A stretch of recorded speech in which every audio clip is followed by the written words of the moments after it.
Of the Providence Public School Board claims it is on track to reach expectations set by the Rhode Island Department of Education.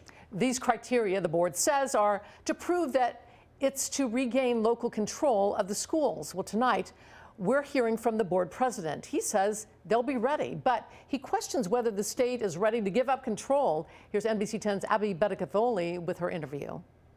This is a 5-page progress report written by PPSD School Board President Tyrell Stevens. In it, he says the board has gone above and beyond doing its homework to be ready to manage itself and Providence Public Schools when the state hands them back over.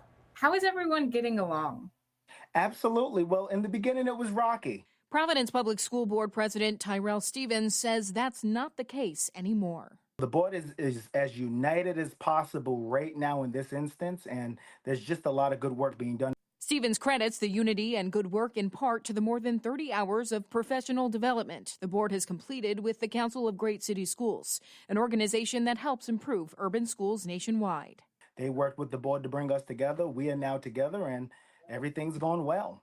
Stevens says the board is on track to complete and even exceed these 3 criteria laid out by RIDE Commissioner Angelica Infante Green, but there's still doubt. Both the governor and the commissioner made it very clear that they don't believe the school board is ready for return to local control. I had conversations with the governor's office since then.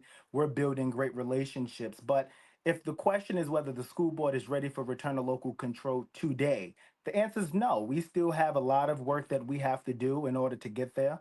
But if the question is whether the school board is on pace for a June 30th, 2026 return to local control, absolutely. Stevens says the board has also held more than 15 community listening sessions and plans to hold more with the hope the state doesn't change its expectations.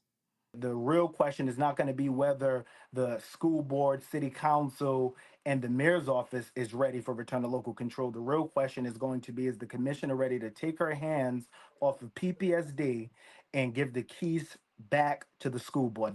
Now, RIDE responded in a statement to us saying the commissioner has publicly emphasized her priority is to ensure a successful transition to local control. The statement says she, as in the commissioner, is closely monitoring the efforts of local stakeholders, including the school board, and remains optimistic that the necessary systems and conditions will be in place to sustain and build upon the district's momentum.